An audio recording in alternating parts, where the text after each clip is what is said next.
Investigators in New Hampshire have a big break in the decades-old murder mystery of an unidentified woman and 3 little girls found in steel barrels. With 3 child victims, this case is a top priority here at the National Center for Missing and Exploited Children. There's still a lot of work ahead and help needed from the public. But we can now report that another NCMEC case involving an unidentified child on the other side of the country has set New Hampshire investigators on the right path to answers. The mystery in Allenstown, New Hampshire began in 1985.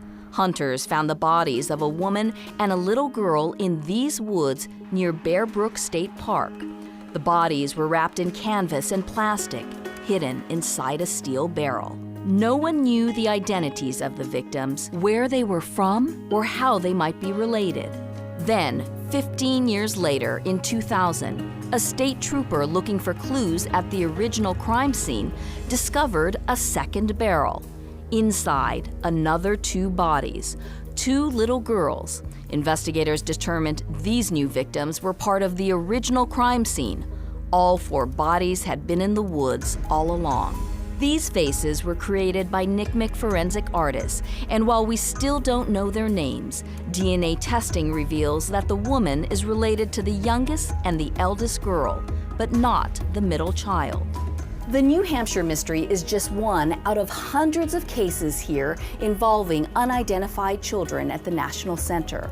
Every day, our case managers support law enforcement across the country searching for answers. But rarely do 2 cases here suddenly collide. For several years now, NCMEC's Ashley Rodriguez has been working with investigators with the San Bernardino County Sheriff's Department in Southern California on the bizarre case of an unidentified little girl.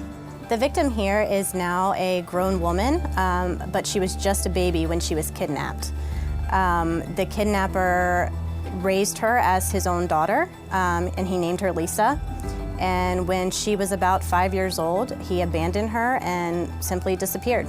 Trying to find out her real name, his kidnapping victim, Lisa, worked with genealogy experts and San Bernardino Sheriff's investigators for years.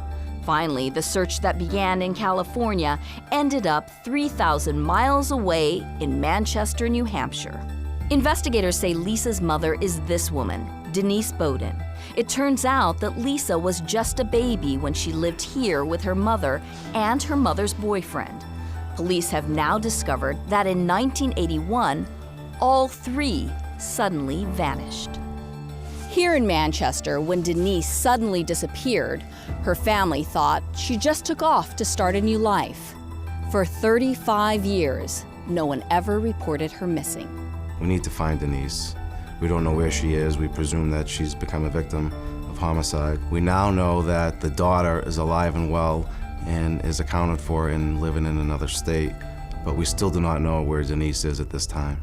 Just last week, investigators began digging at Denise Bowden's former home, looking for any evidence that might help her.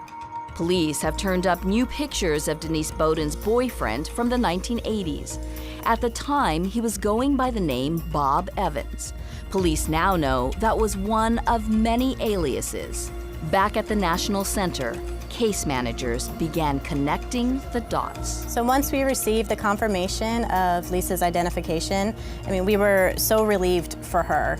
But then when I started looking at a map of Manchester, New Hampshire, it just dawns on me that Manchester is really close to Allenstown and to a case that Carol was working. Manchester was honestly just a few miles away from Allenstown where the barrels were discovered. And we just kind of looked at each other and said, wow, like what if? Yeah, and thinking that it is possible that they could be connected, I reached back out to San Bernardino almost immediately and asked the detective if he was aware of the quadruple murder that had occurred in Allenstown. With that, agencies on both sides of the country went into action. Could there be a connection to the Allenstown case after 3 decades? DNA results revealed an astonishing yes. Investigators say Bob Evans is the father of the middle child found in the second barrel. The little girl, 2 to 4 years old, not related to the rest of the victims. We've got who we believe is our offender.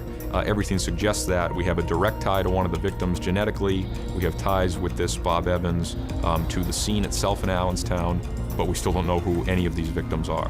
Investigators are now hoping you can help. The man known as Bob Evans has several aliases.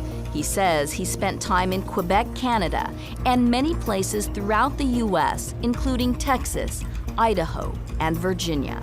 And it's possible there are more murder victims out there. We know Denise Bowden is out there somewhere, and we know that that mother of the middle child is out there somewhere, and neither of them have been accounted for.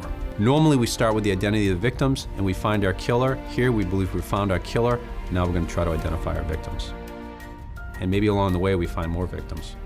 If you have any information about this woman or any of the children, please call 1-800-THE-LOST.